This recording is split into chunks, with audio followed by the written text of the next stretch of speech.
Welcome to Cocktails, Tangents, and Answers. I'm your host, Rich Mackey. And I am your co-host, Catelin Drey. Wonderful to have you guys along with us for the ride today. So let's get right into it. Our first thing in our name, obviously, is cocktail. Is the cocktail the most important? Is that why it's first? I don't know if it's the most important. I think for us, it's definitely the first thing that we need to be able to sit down and do these podcasts. Okay, that makes sense. So it's like a step one as opposed to a priority. Yeah. I think step one versus priority one. That makes a lot of sense to me. Great. So on that note, what is our cocktail for today? This week, we are drinking Pacifico. It is a Mexican Pilsner, and it's in honor of our guest, Christian Cabney. Okay, so technically that's a beer, not a cocktail, It's right? actually a beer and not a cocktail. Right. At least I didn't say literally. Okay, so we're going to let it ride, though, because it's an alcoholic beverage. Yes. But alcoholic beverages, tangents, and answers just made, it was too much. Long. Way too much. Yeah. Okay, so... I think the URL was taken, too. Yeah, interesting. I doubt that, but okay, maybe it was. So tell us a little bit more about Pacifico. It's a crisp Pilsner, and I actually had my first Pacifico way back in 2010 when I was living abroad in Honduras. Okay. That feels like a tangent we should explore more deeply. I don't know if we have time today, but I'm going to look over here to my left at Zac, our producer, and tell him to bookmark that in his brain. And at some point in a future episode, we need to dive deeper into this. We'll talk more about that for sure. just dropping, when I lived in Honduras. But interesting. So Honduras just south of Mexico. So Mexico imported beers make total sense for Honduras. I don't know that there's a distillery or a brewery in Honduras. So they use their resources. Huh. That's something we could Google at some point. Right. We'll look it up. All right. So speaking of Google, I think we want to get into our topic for today. Yeah. We're going to talk backlinks. So backlinks, as I think you and I were talking earlier, you had a very simple definition of what a backlink is, right? Yeah. It's just a link on a site other than yours back to your website. Exactly. So that's a backlink. And today our guest is going to be Christian Cabney. He's a marketing specialist here at Antidote 71. And not only is he great at SEO in general, he kind of dove deep into backlinks through a course he took and has a huge passion for them. It's unbelievable how excited he gets about backlinks. And it's hard to ruffle Christian's feathers. He's pretty... He stays in his lane. He doesn't get excited about much, so I'm really excited to hear what he has to say about backlinks. Yeah, a little bit about Christian before we get into his interview. So he's a super chill dude, very quiet, probably, I think, safe to say, the most introverted in our office. Yes. I would put him at, sort of that Spinal Tap. He turns introversion up to 11. At least. At least.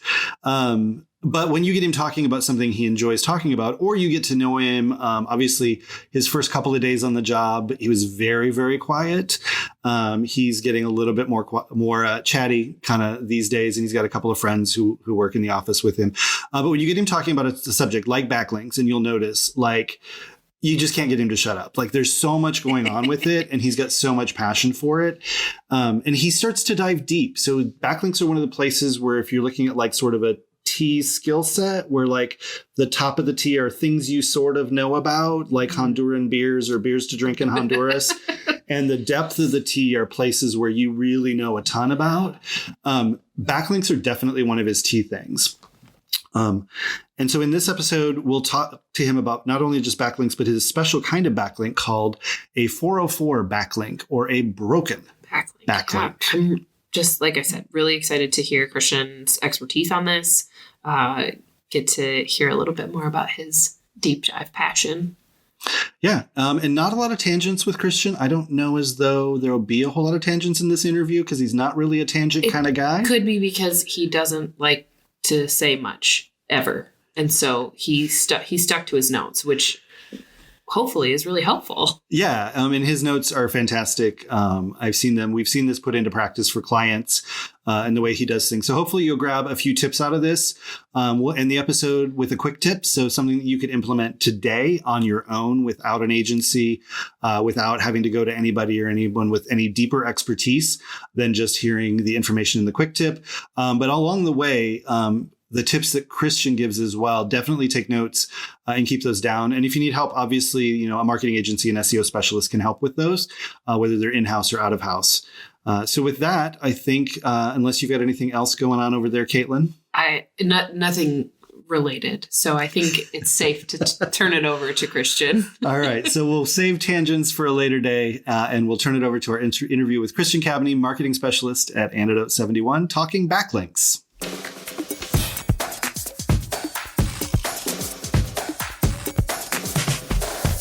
All right, so I'm here today with Christian Cabney, digital marketing specialist here at Antidote 71, and we're going to talk backlinks. So there's a lot we can talk about in SEO. Christian has this kind of passion for backlinks. It's this weird thing that a lot of people avoid, but he's kind of dove into it deeply. So Christian, welcome, first of all, and tell me what a backlink is. What does that term even mean? So a backlink is pretty much any link that comes from an external website that's not your own, and it points toward your website. So I'll kind of give you an example to help better understand what it is. So let's say you own like a commercial roofing company, and Forbes writes an article over commercial roofing materials, and they take an excerpt from your website, and they put that directly on their article, and then link that directly to your website. That would be called a backlink, and that's a pretty quality backlink. Okay, so what makes that a quality backlink? Forbes? Yeah, Forbes, the first thing, yes. Since they're a really high and reputable site, they have a lot of links pointing to them already, so that gives them pretty high authority, which we'll get into later. But because of that, I mean, it pretty much transfers their domain authority to your domain just through that backlink. Oh, that's pretty cool. So you're kind of getting into it a little bit with like authority and things, but why do backlinks matter for SEO? Why does Google care about other people linking to my website? So as of 2021, backlinks are a direct Google ranking factor for how Google chooses who shows up first on Google's search engine results pages. So because of that, when you're conducting SEO, backlinks are pretty important. It shouldn't be the only thing that you put your effort towards in SEO, but it should be something that you actively go out and try to get some quality backlinks, and it'll help you rank high. And when Google sees that, they'll see that you have a pretty good website, so then they'll rank you pretty high in search engine results pages. Okay, so a lot of good websites linking back to my website make my website look better. Exactly, yes. So it's kind of like when you've got a lot of super cool friends, you just look cooler by hanging out with them. Pretty much, yeah. Interesting.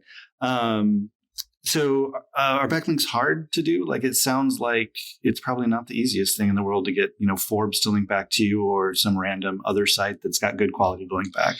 Yeah, I'd say it's pretty time consuming, and it's pretty hard to get pretty high backlinks to your website, but in the end, it's pretty rewarding. So what are the easiest ones? Like, are there some that I could create and manage like super fast and easy myself? Yeah, there's a couple easy ways to do it today, and you can get them pretty quickly. One way could be like on your social profiles. So going through your social, making sure your business has social profiles, and putting your link in the bios and linking that back to your website, or even posting on your socials and linking that back to your blog. And then something like that would work. Okay, so taking my social media that I control completely and just making sure that URL back to my site is in there. What about posts in my social media? Like when I post a blog post in there, that link obviously is on Facebook or Twitter, and it points back to my website. That's good, right? Yeah. Okay, so consistent posting and using your own material is good as well. Yeah. Cool. Outside of like social media, I know we are really big. You've been talking about our SEO, which needs help, and we're working on it. Marketers are always the last to do their own thing, the last to drink their own Kool-Aid. But like we have links on the Chamber website, for instance. That helps. Probably not as much as like a Forbes or maybe even a Facebook, but anything that's like a quality place can help, right? Yep. Cool. So what about the flip side? Like, what if a bunch of really crappy sites link to my website? Is that going to hurt me? Is Google going to penalize me for that? Yeah, so backlinks are really important, especially quality ones, but having like some spammy ones, when Google sees that, they'll see that maybe using black hat SEO tactics to get these, and a large amount of spam backlinks to your website can pretty much tell Google that your website, you're not really earning your backlinks, but maybe you're using a different way of getting backlinks, and it can come up as spammy, and then it can penalize you and then make you maybe even get penalized and not even rank at all for the keywords that you're trying to rank for. And so it can really help you, but it can also hurt you depending on how high quality your backlinks are. So kind of like back in the day when people were buying followers on Instagram and buying followers on, Twitter and stuff, they weren't real. They didn't help your metrics at all. They just were like, they looked good because you had 10,000 followers, but 9,500 of them were fake. Exactly. And Google sees that and they understand that. So like link farm sites that just have a whole bunch of links to places or anything like that. So what can you do? Like, obviously there are tools to tell you who's backlinking to you, right? We use a few of those here. What can I do if I find out that there's a whole bunch of, spammy sites linking to my site and I didn't go do it? They just did it on their own. They scraped and found me and threw it out there. Yeah. If you have a lot of those bad, like low quality backlinks, you can just, I can't say it. Disavow these links. I'm sorry. It's all right. And you pretty much, you upload something to Google. It's pretty easy to have it on a help page, and you upload it to Google and then pretty much telling them that you don't really want to associate with these backlinks. And so pretty much you're saying that you don't want them, they don't really matter to your website, and then it'll help Google pretty much take those out of how they rank your website. Okay, so basically saying like all of this stuff isn't something that we did. Google, disavow these and don't penalize us for these things. Cool. All right, so what got you interested in backlinks? Yeah, so I took a course my senior year in the fall, taught by no one other than you, Rich Mackey. And in that course, we talked a little bit. We went into SEO a little bit, and part of that was backlinks and learning about what backlinks are and why they're important. And that really got me interested in SEO as a whole. And then in the spring of my senior year, I went and did some SEO for an external client, and then did some backlink building for them. And it's something that is one of the biggest things in SEO. So if you hear SEO, you're probably going to hear about backlinks. And that's pretty much what I do today. I mean, I have different tactics that I use for clients today, and it's something that I just love doing. Okay, cool. And so you see backlinks as one of the big ways to like increase your SEO rank. Definitely. Like getting those quality backlinks. So they're hard to do. So it's a hard level of effort, but it's also a high impact tactic. Yes. Versus just making sure I've got really good URL structure. Like that's important, but it's super easy to do and probably not as impactful or effective. Mm-hmm. Got it. So getting backlinks can be hard. So how do I do this? Do I just email a website and say, hey, I like your website. You seem to be quality. Link to my site, please. Yeah, I wish it worked like that. You probably won't get a backlink from that, but there's different ways that you can do it. There's a lot of ways. Quick ways that we do it are things like guest posting. So, finding a relevant blog in your industry and asking them to write a blog post for them. It's a mutually beneficial agreement. You're giving them content and they link back to your website. Another way could be unlinked mentions. So going through and looking at different places where you were mentioned online. And if they're not already linking to you, you can ask them to link to your website. And then another way could be like going on to Google Images and then putting some images that you own that you took on your website, and finding where, if people are using your own images and not linking to your website, asking them to link back to your website or just take it down. So there's a few easy ways and a few hard ways, but we'll get into one that's called broken link building. It's pretty complicated. Yeah. And so. Yeah, I want to get into that next. So, you talk about 404 backlinks, which they can be called broken link building. What does that mean? Like, obviously, I know what a broken link is. I know what a 404 is. It's content that is gone. But how does that work with backlinks? Yeah, so pretty much some websites have 404 pages that, let's say, were old blog posts, and now they're 404 pages. Maybe they got deleted or something happened. Well, sometimes these pages have websites that are linking to their own 404 pages. And a way to benefit for you is putting maybe some of your competition's websites into a crawling software and looking through all their 404 pages, see who's linking to these 404 pages, and asking the people that are linking to them to link to your website instead, because yours are 404 pages. Maybe you have content that's similar to those 404 pages, and having those original websites linked to your content instead of the 404 page. Okay. Sounds a little complex. So let me see if I get that and can break it down. I'm going to go back to our Forbes example. So I'm roofing company A, and Forbes is linking to my blog post in an article they wrote about, I don't know, like metal roofs or something. We know those things exist. I decide, I move my blog, or I decide for whatever reason to delete that blog post. Now Forbes has a 404 error in this older article that they're linking to, my site, roofing company A. So you're roofing company B and you do a crawl or I guess it would be a crawl kind of a thing, right? Use a tool to search and look for 404 errors. You find this 404 error on Forbes and you've got content about metal roofs that was similar to mine, or maybe you don't. Maybe you write content, right? Like that's a valid thing too, is you're like, oh, hey, like I should write a piece of content and then send them a link. So basically you'd reach out to Forbes and say, hey, you've got a 404 error on this article. I noticed it's the link is missing. I've got the same content here. You can link to my content so you don't have a 404 error. Exactly. Wow. It does sound like a lot of work. It's complicated. Well, definitely. And to get because you want hundreds of these eventually, right? Yeah. Do you think it gets easier? Like, so say Forbes was like, oh, wow, thank you, Mr. Roofer. By the way, we do a lot of roofing articles. Do you think they would then be more apt to use my site as a reference in the future with articles? Yeah. I think that's a great resource for them to do that. Okay. And I know we have one client at least who writes for Forbes. So he actually writes blog posts for Forbes that are published on Forbes. But one of the things we noticed was Forbes wasn't linking back to his website, not even to an author page or anything when he was there. So that was a suggestion we had. He's got a relationship already with Forbes. So use it. Ask. If you don't ask, you don't ever get it, right? Exactly. Cool. So can you go a little bit more into how somebody would find these 404 errors? Yeah. So for what we do, we use a site called SEMrush or SEMrush, and we pretty much audit any competitor website and just put it in. We go through what pages were indexed, and there's a little checkbox that says broken pages. So you can filter all the index pages that are broken. And then when you do that, you can see all the broken pages and you can see all the people that are backlinking to those pages. And then clicking on those backlinks, seeing maybe you see a blog post that's a 404 page that has a lot of backlinks.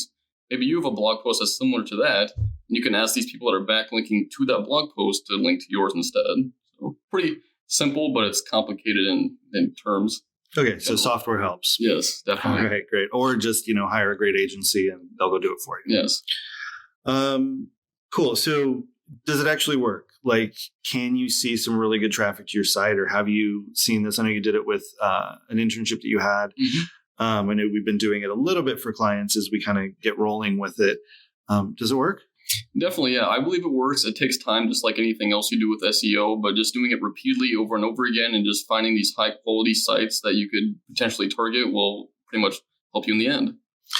Yeah, and I would imagine, so you could just use even your Google Analytics to look at who's where your traffic's coming from and see if any of these sites are starting to pop up there just on pure traffic, let alone SEO. Definitely. Because, ideally, you'd want somebody to click through and fill out a form and hire you. Very cool. So there's lots going on with backlinks. There's lots going on with these 404 or broken backlinks. If someone listening really wanted to get started today, what's the very first thing they need to do? Well, the first thing I would do, or you should do, is compare how many backlinks you have to what your competitors have. If they're having a lot more than you and you see that they're ranking for more keywords than you, then you can see what your main problem is. Another thing you can do is put in one of your target keywords in Google and look at the maybe top 5 listings on there and see how many backlinks they have and how many quality backlinks, and compare that to how many backlinks you have. And just see, maybe you have some opportunity to grow. And then, it just takes time just to get on that first page of Google. Okay. So the first thing is to kind of assess how things are. If you're pretty much even with your competition, then you might have opportunity to scoop ahead of them. If they're way ahead of you, my competition has 200 or 300 backlinks and I've got 5, I really need to think about this and work on it. Right. Yes. Very cool. All right. Anything else we should know about backlinks? Anything we haven't talked about? In the end, really, having a large number of backlinks is important, but making sure that they're quality backlinks is the most important thing. And that's pretty much it. Yeah.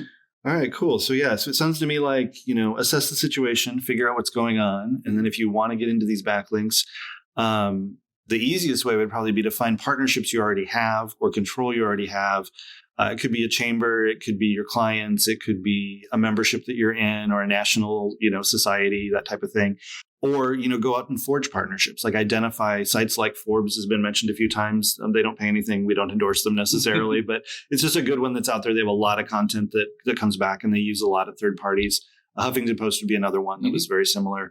And a lot of people have used, but find those partners where you can actually establish a relationship and get some ongoing backlinks from, maybe 5 or 6 big quality sites to start building things. So you're not building 200 relationships, you're building 10 relationships and each one of those kicking out, maybe 10 backlinks. Well, very cool. Thank you, Christian, for joining us today. And I think I learned a ton about backlinks. I know a little bit. I know enough to be dangerous with it, but really appreciate it. Thank you. Yeah, thanks for having me. This week's Backlink Quick Tip is the fastest and easiest way to get yourself backlinks. So Christian mentioned this in the interview, but the number one thing you can do is go to your social media, Facebook, Twitter, LinkedIn, YouTube, whatever you've got out there, Google business page, which you should have for SEO anyway, and make sure all of those link back to your website. So that's the number one way to get fast backlinks, and you can get 5 or 6 of them really quickly, high quality, high traffic, by linking your website to your social media.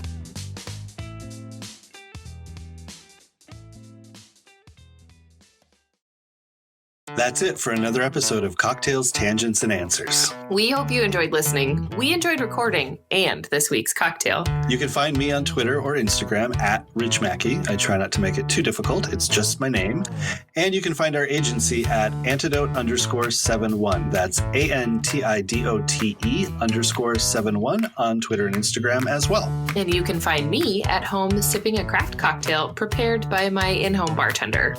Is my husband. We'll be back next week with another episode and a whole new cocktail recipe, plenty more tangents, and of course, answers to those pressing marketing questions. And if you'd like to send us a question, you can go to ctapodcast.live to get in touch. Or you can call our hotline at 402-718-9971 and leave us a voicemail. Your questions might be used for future episodes of the podcast. For now, like and subscribe, and we'll see you next week.